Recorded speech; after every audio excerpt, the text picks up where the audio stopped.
Hello everyone. My computer's been acting up and it's been very annoying. So, this is part two.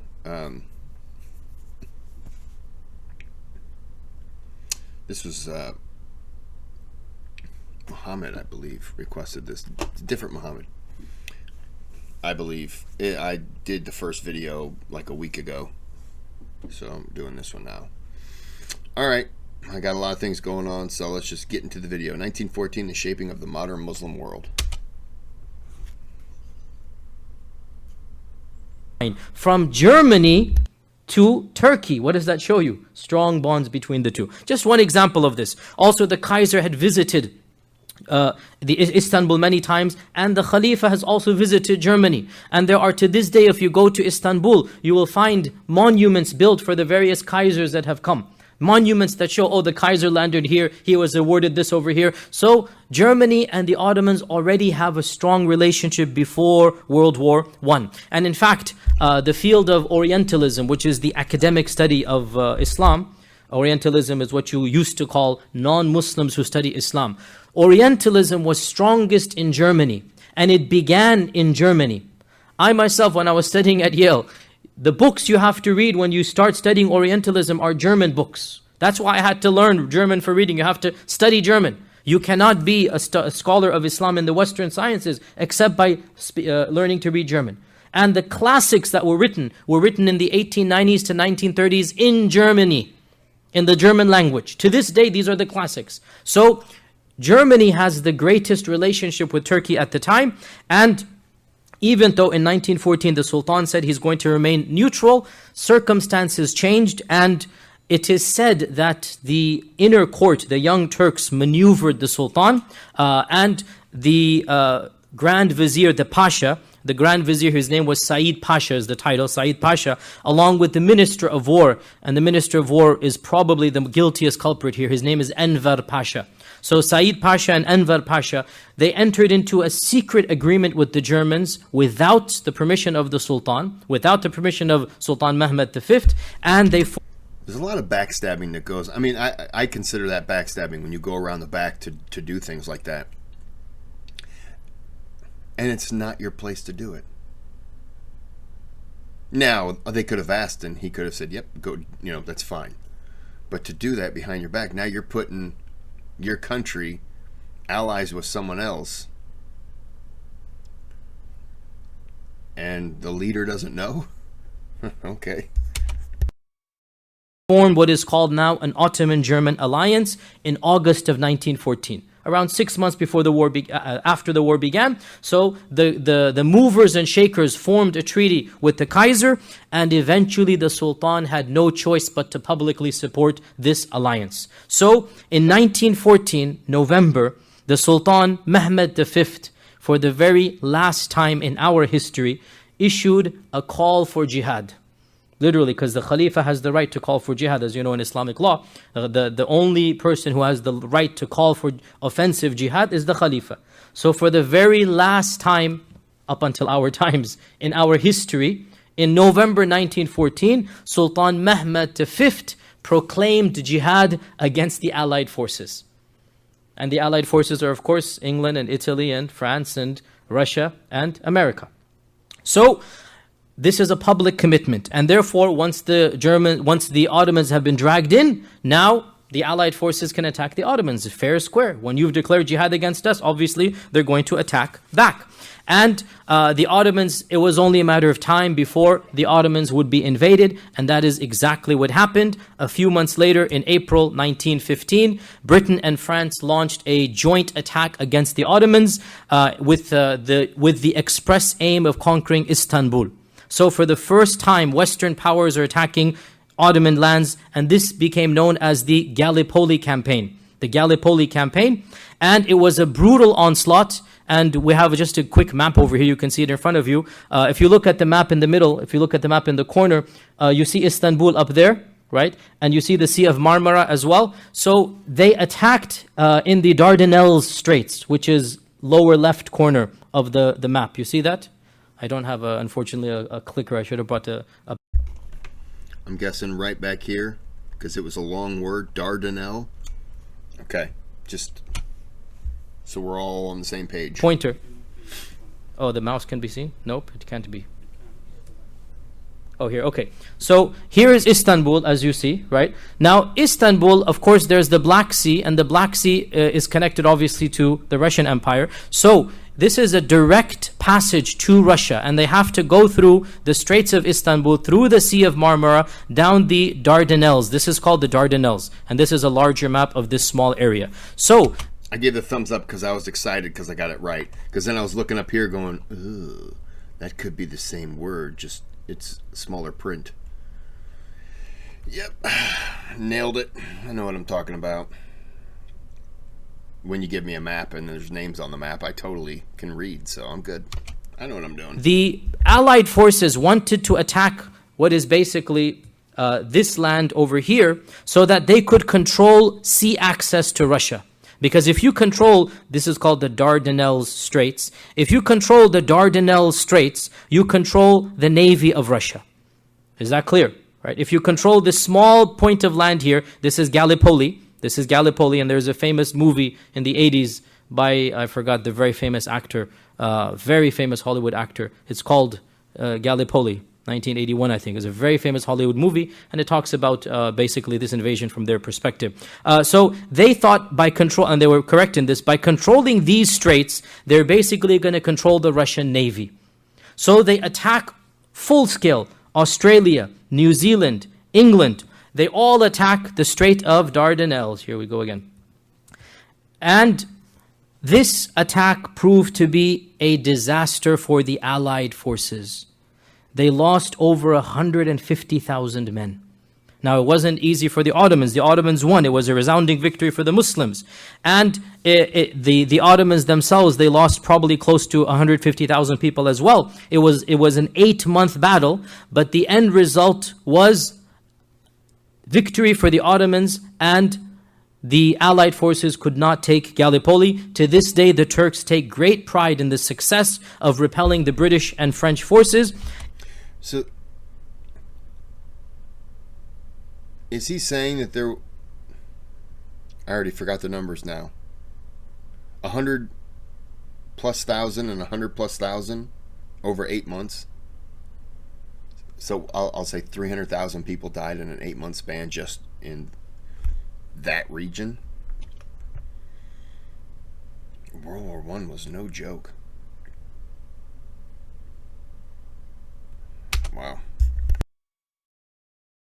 It was also in this battle that a general shot up to fame and eventually became the founder of modern Turkey. His name was Mustafa Kamal, and eventually he was called Ataturk. It was this battle, the Battle of Gallipoli, that shot him to fame. It boosted his credentials. He was the commander and leader of the attack. You can call it the defense, not the attack. He was defending the Ottoman Empire, and because of the success of this battle, basically he could ride on that success all the way to becoming the president of Turkey, the first president, as we'll talk about in a while.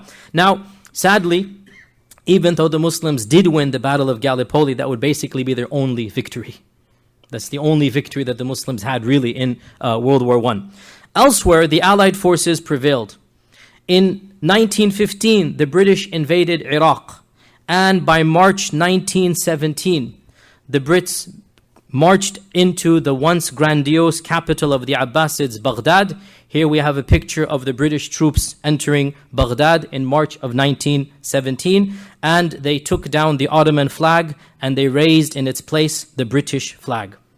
And on another front, the famous General Allenby was appointed by the British Prime Minister and sent into Egypt, where General Allenby was told by the British Prime Minister, I want you to conquer Jerusalem by Christmas. I want you to conquer Jerusalem by Christmas. And Allenby changed the tactics of his predecessors.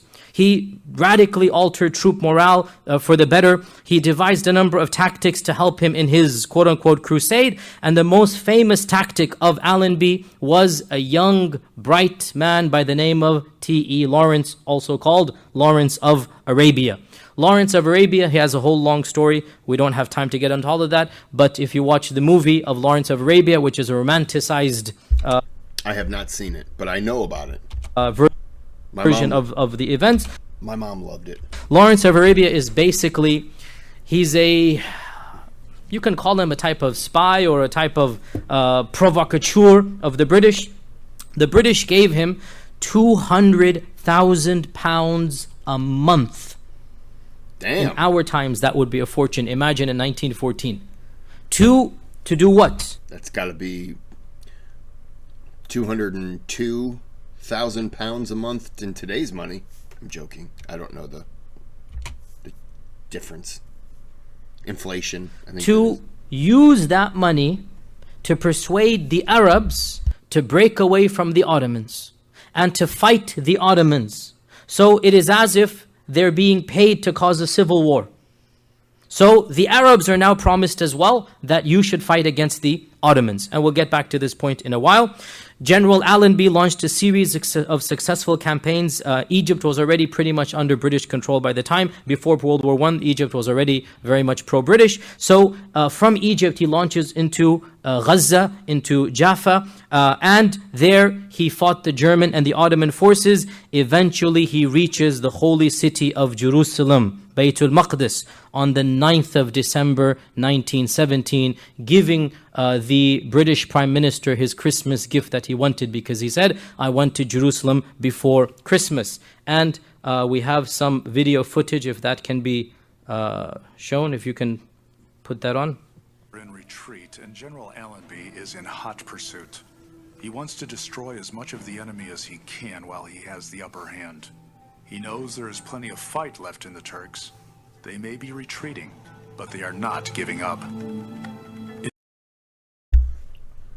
I have a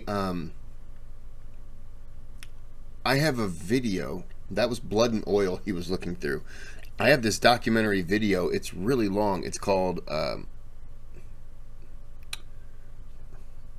The Prize. And it's about oil and how it first started. It's a fascinating. I think it's more American focused, but it's based on a book. I think it might have even gotten like a Pulitzer. It doesn't really put America in the best of light in terms of them really wanting oil, but it's called The Prize. It's a documentary. It could be Blood and Oil, but it looks familiar to that right there. So it seems like it's more America, but it is the world. But you understand. Instead of continuing his drive to the north, Allenby turns to the east, toward the holy city of Jerusalem. The symbolic history of that ancient city, sacred to Christians, Muslims, and Jews, is more important at the moment than another great victory against the Turks. Lloyd George has already told the Prime Allenby Minister to take Jerusalem before Christmas. The religious significance is not lost on Christians among the British troops. Ford's Tin Lizzies ploughed through the sandhills and raced along the coast tracks where Pharaoh's war chariots had travelled. A derelict tank lay in no man's land, within rifle shot of where Samson's primitive weapon of the jawbone of an ass had proved more deadly. Well, in some respects, it was a crusade. But Allenby is really sensitive about this because he doesn't want it to be called a crusade. A lot of his soldiers were Muslim. I mean, his labor force, for example. He also had Indian troops. And so he doesn't want this sort of Christian versus Muslim conflict. And he just doesn't want it called that at all. But you couldn't help but be aware, if you were a British soldier, that you were going into Bethlehem or that you were getting closer to Jerusalem. And so even though Allenby doesn't want it really talked about as a crusade, some of the rank and file did think that way. And I think it was some motivation for some of these British soldiers. On a night of rain and bitter cold, British forces attacked the holy city of Jerusalem on December 7th, 1917. The enemy offers strong resistance at first. The but enemy, they are that's only us. 15,000 men against overwhelming enemy numbers. They begin to withdraw from the city. 4 centuries of Ottoman rule have come to an end. On December 11th, General Allenby enters Jerusalem on foot. Wallahi, this is one of the saddest moments in Islamic history. This is exactly when General Allenby is entering Jerusalem as a conqueror. We have this on video. This is him entering. Respect for the city. He is the 34th conqueror of Jerusalem in its long, volatile past. After a campaign that has lasted 40 days and 40 nights, with the loss of 18,000 men, the British soldiers have delivered a Christmas present to their nation. In the city, Allenby delivers a proclamation to the crowd and dignitaries gathered. Since your city is regarded with affection by the adherents of 3 of the great religions of mankind, and its soil has become consecrated by the prayers and pilgrimages of multitudes of devout people of those 3 religions for many centuries, therefore do I make it known to you that every sacred building, monument, holy spot, shrine, or customary place of prayer, of whatsoever form of the 3 religions, will be maintained and protected according to the existing customs and beliefs of those to whose faiths they are sacred. I was really worried they were going to demolish them just to really, this is, you got into the war, so we're taking these from you. And I'm glad that they didn't. Because if the reverse were true, you wouldn't want somebody else coming in and demolishing your religious... What's the word I'm looking for?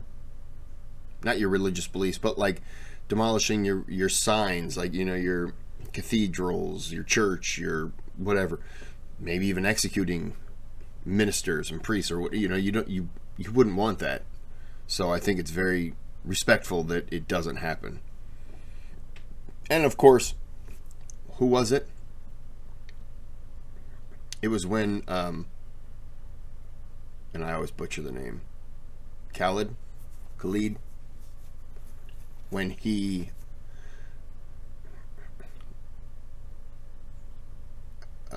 he didn't, but they came in and they took they took Jerusalem.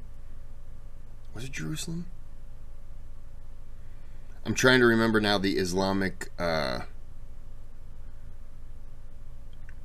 now I don't even remember the name of the video. Expansion. Early Muslim expansion, when they went in and he refused to destroy anything. He refused to pray in a home or in the Christian place because he knew it would be demolished and a mosque was put up. Was that Omar? Anyways, like that was a sign of just complete and total respect for an opposing religion, and I think that it's always good when that happens, because man, you start destroying religious, I call them relics, in terms of like a mosque or a church, or that you start doing that and you're never gonna, those people are going to revolt 100%.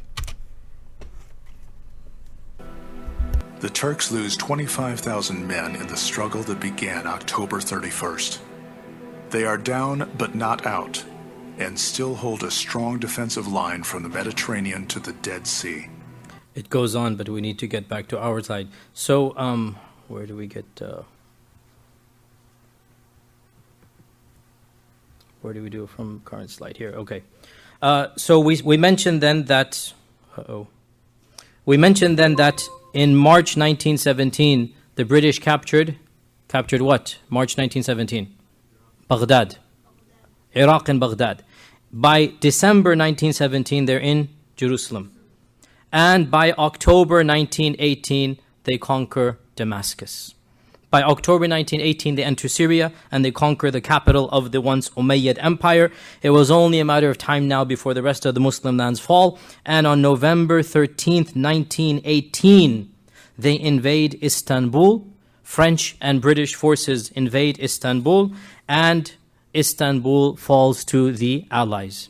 It is truly symbolic, in my humble opinion, that out of all of the magnificent and glorious capitals of the Muslim lands, Baghdad and Damascus and Istanbul, all of them, not symbolically, were literally conquered by the Allies. Literally, Western troops, Allenby and two of them, Allenby wasn't in Istanbul, but Western troops literally entered in to Damascus and Baghdad and Istanbul, and then of course Jerusalem, the holiest of holy in that region. And there is no doubt in my mind that in terms of political humiliation, this was one of the lowest points in the entire history of the Ummah. Perhaps the only disaster politically that was bigger than this was the Mongols. Perhaps the only disaster that was perhaps more painful was the Mongols, and even that is, you can debate. But definitely these two disasters, and I intend to give a lecture sometime about the Mongol invasion, but that's long ago. Many people no longer care about this, even though that had its impact. But this disaster, wallahi, can you imagine every single capital of the Muslim lands physically captured by the Allies? And Jerusalem, the holiest of holy. It's only a matter of time before obviously the end is near, and the Allied forces eventually made similar conquests against Germany, and eventually Germany agrees to surrender.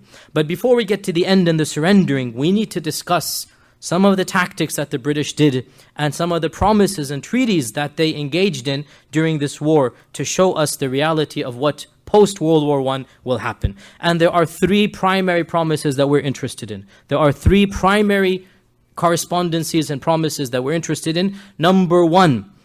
I'm going to go ahead and stop it there before he gets into it. I'll go back to the 32-minute mark.